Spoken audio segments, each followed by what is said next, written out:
ఈరోజు మహనీయుడు, అందరికీ ఆదర్శప్రాయుడు, భారతదేశ రాజకీయంలో తన ముద్ర వేసి మాజీ ప్రధానమంత్రి భారతరత్న అటల్ బిహారీ గారి శత జయంతి సందర్భంగా ఇందూర్ అర్బన్ నియోజకవర్గంలో ఓబీసీ మోర్చా ఆధ్వర్యంలో స్వచ్ఛ భారత్ కార్యక్రమం చేయడం జరిగింది.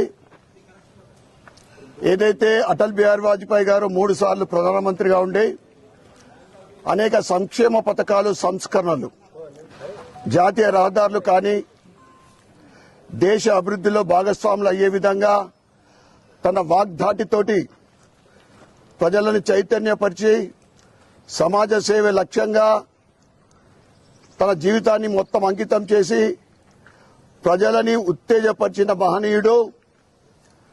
ఆయనని ఆదర్శంగా తీసుకొని ఈరోజు గత 10 సంవత్సరాల నుండి నరేంద్ర మోడీ గారి పరిపాలన జరుగుతూ ఉంది. నరేంద్ర మోడీ గారు 10 సంవత్సరాల క్రితము స్వచ్ఛ భారత్ అనే కార్యక్రమం చేపట్టినప్పుడు ప్రతిపక్షాలు నవ్వడం జరిగింది. అత్యధిక జనాభా ఉన్న భారతదేశంలో ఇది సాధ్యమా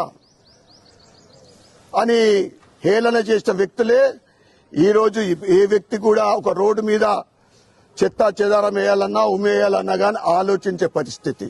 మరొక్కసారి ఆయన శత జయంతి సందర్భంగా ఆయనకు ఘనమైన నివాళులర్పిస్తూ ఈ స్వచ్ఛ భారత్ కార్యక్రమం చేపట్టిన ఓబీసీ నాయకులకు మరియు అర్బన్ నియోజకవర్గ ప్రజలకు, జిల్లా ప్రజలందరికీ కూడా శుభాకాంక్షలు, శుభాభినందనలు తెలియజేస్తా ఉన్నాను. భారత్ మాతా కీ జై.